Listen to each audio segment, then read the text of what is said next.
Hey everybody, how you doing? It's Jermaine here. Welcome back. Another daily update. Just want to check in with you on the world of money, careers, and well-being. So guys, I'm just on the way to go and manage a property that we've got.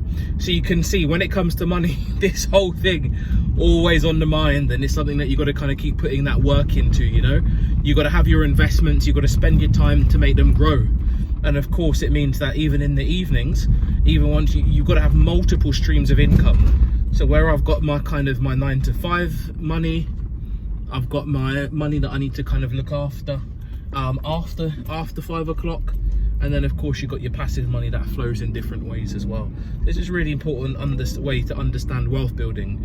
We're looking at multiple flows of income that we can sustain over time, which we grow over time. And we're going to then have the options and the freedom that we're looking for over time. So guys, in the world of money, really interesting. I think it's a really interesting kind of day-to-day opportunity to actually quite easily make a lot more money, simply because we've probably got a bit lazy with budgeting, a bit lazier than we've expected. So one of the things that I was actually doing was a quick review of all of the key bills that I've got around utilities. But when I say utilities, guys, I'm not just talking about your gas, your electric and all that kind of stuff. I'm also including within that money you're paying out for things like your subscriptions, right? So your Netflix service, your Disney Plus, all that kind of stuff. And when I was actually going through doing this audit, the thing that I was really surprised by was my Netflix has gone up. My Virgin Media, which is our phone and internet provider, has gone up. Gosh, what is it? Amazon Prime, I think, has stayed the same. I think maybe Disney stayed the same, but we've got oh gosh, there's so many different subscription services. I've started watching ITV on the hub as well, so I'm paying for that now. And right, so Vodafone, we've got our phones with Vodafone, that's gone up. Guys, what was really shocking to me is that when I looked at my numbers over the course of 12 months, I reckon we're looking at somewhere around a 15 to 20% bump in different costs. Now that 15 to 20% is partly because of how the different companies are adjusting their bills, but it's also the case that once you go and look at things like usage over allowance and all that kind of thing, you've obviously then got the kind of the cost increase, which you need to add to your additional costs.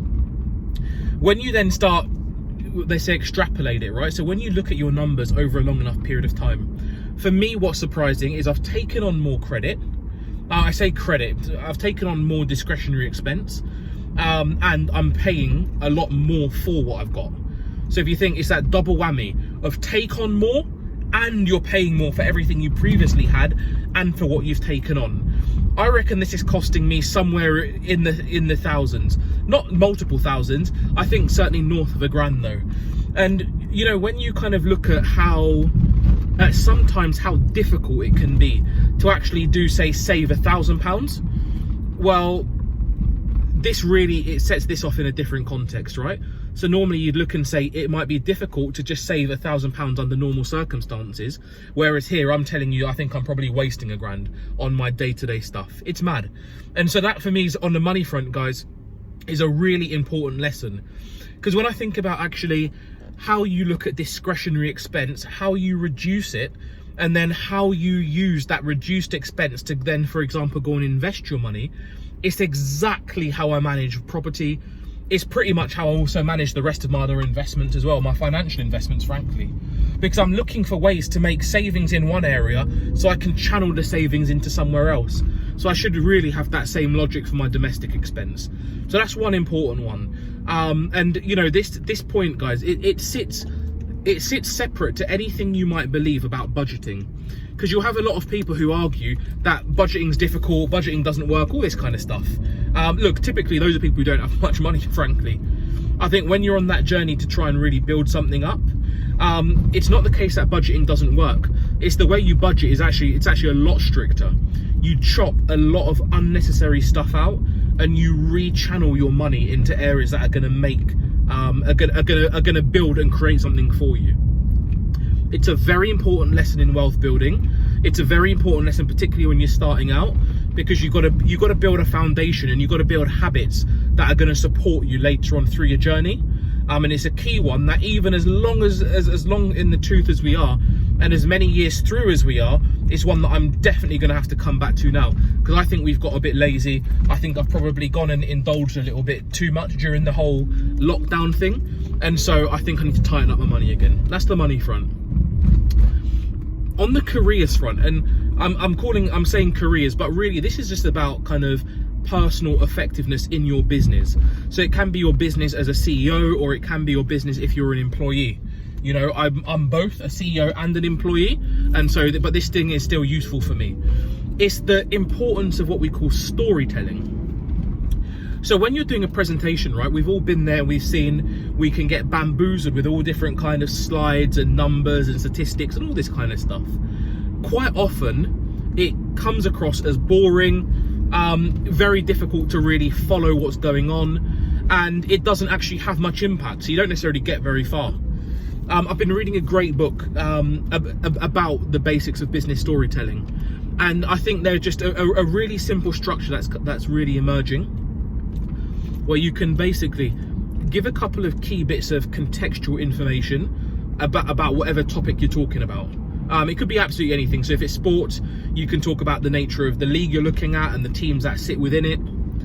You then want to give some observations. So you give the context, then you give some observations. So your observations are really talking about problems you've picked up or areas for improvement that you've seen. So you talk about those.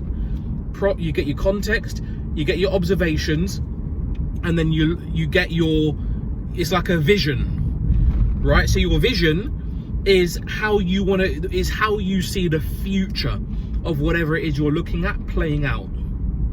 And then you give like a little bit of detail just to explain. You may even want to call it your explanation for what sits within that. So you've got your context.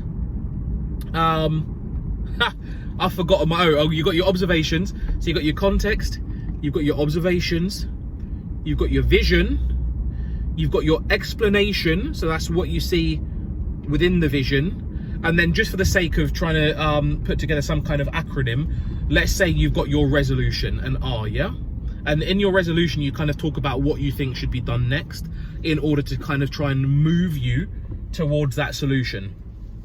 So say, for example, our topic was looking at the nature of, I don't know, let's say the poor running of football clubs. I'm not sure, right? Just you can take anything, right?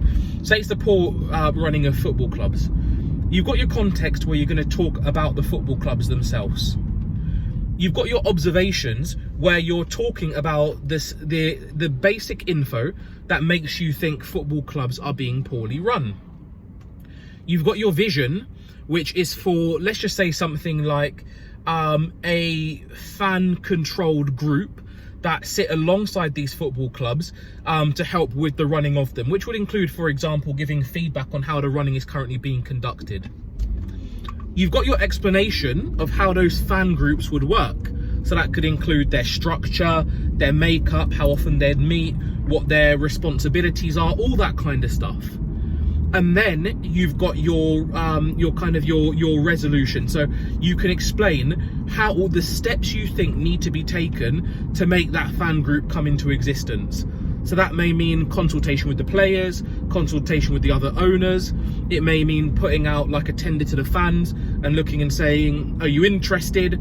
If you were, you can apply. And that acronym, cover, I've just made it up on the spot, so hopefully it works for you. That acronym is a way of telling impactful stories. So you can actually use it in loads of different contexts. I mean, I've used it here to talk to you about football clubs, but I was using it earlier today, the whole same structure, talking about banking and finance. And it worked really, really well. So it's an important tool.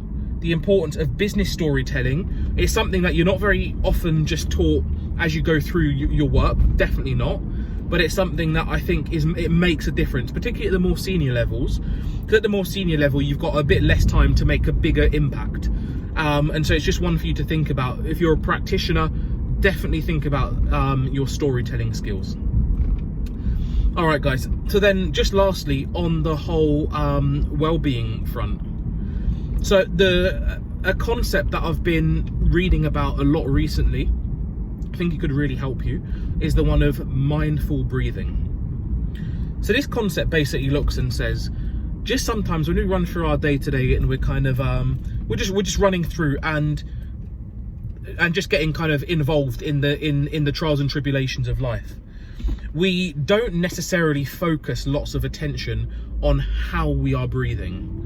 Okay, so just think about it, guys, just how we are breathing, because often we don't allow ourselves to be truly mindful in taking our breaths.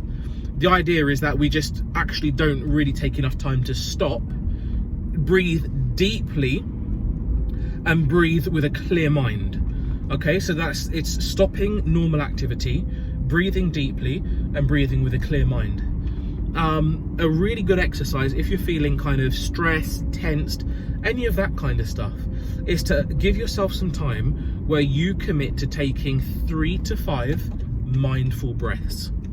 So that literally means you're in the middle of an activity, you will stop, you will literally step back, put your phone away, just put yourself in a fairly quiet space, and you will take 3 to 5 mindful breaths. And the whole nature of that mindfulness means you're just really slowing everything down.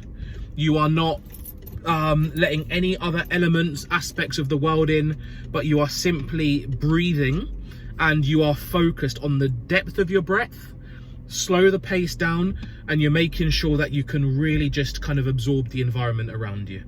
Guys, that's my last tip. I'm at the property now, so I've got to go and do some work.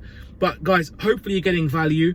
Drop me a note in the comments to let me know what your great tips are, or what your great observations today are around money, careers, well-being. Let us know how the format's working, and let us know if you want us to cover anything in any more detail. All right, guys, till tomorrow. Speak to you soon. Bye.